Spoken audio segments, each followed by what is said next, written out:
ഗീതു, ഈ greenfield F D ഐയും ബ്രൗൺഫീൽഡ് F D ഐയും എന്താണെന്ന് സിമ്പിൾ ആയിട്ട് പറഞ്ഞുതരുമോ? ഗ്രീൻഫീൽഡ് എഫ് ഡി ഐ എന്ന് പറയുമ്പോഴത്തേക്ക് ഒരു കമ്പനി പുതിയൊരു സിറ്റിയിലോട്ട് വന്നിട്ട് അവരുടെ ബിസിനസ് അല്ലെങ്കിൽ അവരുടെ കമ്പനി കംപ്ലീറ്റ്ലി സ്ക്രാച്ച് നിന്ന് സ്റ്റാർട്ട് ചെയ്യും. ഫോർ എക്സാമ്പിൾ ഇപ്പോൾ പറയുവാണെങ്കിൽ അവരുടെ ന്യൂ ഓഫീസ് സ്പേസ് ആയിരിക്കും, അവരുടെ ഓപ്പറേഷൻസ് പുതിയതായിരിക്കും. ഇപ്പോൾ നമ്മൾ ദുബായ് തന്നെ എടുക്കുകയാണെങ്കിൽ ദുബായിൽ ബൈ 2021 അവർ കംപ്ലീറ്റ് ഓണർഷിപ്പ് 100% ഫോറിൻ ഇൻവെസ്റ്റേഴ്സിന് ഓണർഷിപ്പ് കൊടുത്തു തുടങ്ങിയത്.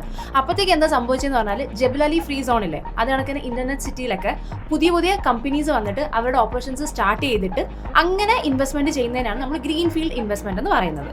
ഇനി നമ്മൾ വേറെ ബ്രൗൺഫീൽഡ് ഇൻവെസ്റ്റ്മെന്റ് എന്ന് പറയുമ്പോഴത്തേക്ക് ഓൾറെഡി എക്സിസ്റ്റ് ചെയ്യുന്ന ഒരു ബിസിനസ്സിനെയോ കമ്പനിയോ നമ്മൾ ടേക്ക് ഓവർ ചെയ്യും, അതിനകത്ത് ഇൻവെസ്റ്റ്മെന്റ് ചെയ്യും, അല്ലെങ്കിൽ നമ്മൾ അതിനകത്ത് ബൈ ചെയ്തിട്ട് അതുവഴി ജനറേറ്റ് ചെയ്യുന്നതിനാണ് നമ്മൾ ബ്രൗൺഫീൽഡ് ഇൻവെസ്റ്റ്മെന്റ് എന്ന് പറയുന്നത്. അപ്പോൾ പ്രിയക്ക് മനസ്സിലാൻ വേണ്ടിയിട്ട് ഞാൻ ബെസ്റ്റ് ഒരു എക്സാമ്പിൾ പറയാം. നമ്മുടെ ഊബർ ഒരു 2020 ആയപ്പോഴത്തേക്ക് അവർ ഏകദേശം $3.1 ബില്യൺ എന്തിനകത്താണ് നമ്മുടെ കരീമിൽ ഇൻവെസ്റ്റ് ചെയ്ത് അവരത് ടേക്ക് ഓവർ ചെയ്തു. അതാണ് നമ്മുടെ ബ്രൗൺഫീൽഡിന് പറ്റിയ ബെസ്റ്റ് എക്സാമ്പിൾ.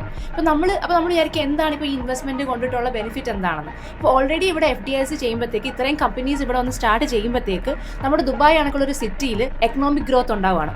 അതുവഴി ഇങ്ങനെ കമ്പനീസ് സ്റ്റാർട്ട് ചെയ്യുമ്പോഴത്തേക്ക് ഇവിടെ ജോബ് ക്രിയേഷൻ ഉണ്ടാവും, ഇവിടെ പുതിയ പുതിയ ടെക്നോളജീസും ഇന്നോവേഷൻസും ഉണ്ടാകുന്നത് വഴി ഇവിടെ ഒരു ബിസിനസ് ഗ്ലോബൽ ഹബ്ബായിട്ട് മാറും. അതുവഴി നമുക്ക് റിയൽ എസ്റ്റേറ്റിനും ബൂം ഉണ്ടാകും. കാരണം എന്ന് പറഞ്ഞാൽ ആൾക്കാർ മൂവിങ് ചെയ്യുമ്പോഴത്തേക്ക് ഇവിടെ ആൾക്കാർക്ക് താമസിക്കാൻ സ്ഥലം വേണം, ആൾക്കാർ പ്രോപ്പർട്ടീസ് മേടിച്ചു തുടങ്ങും, അങ്ങനെ നമുക്ക് റിയൽ എസ്റ്റേറ്റിനും ബൂം ഉണ്ടാകും.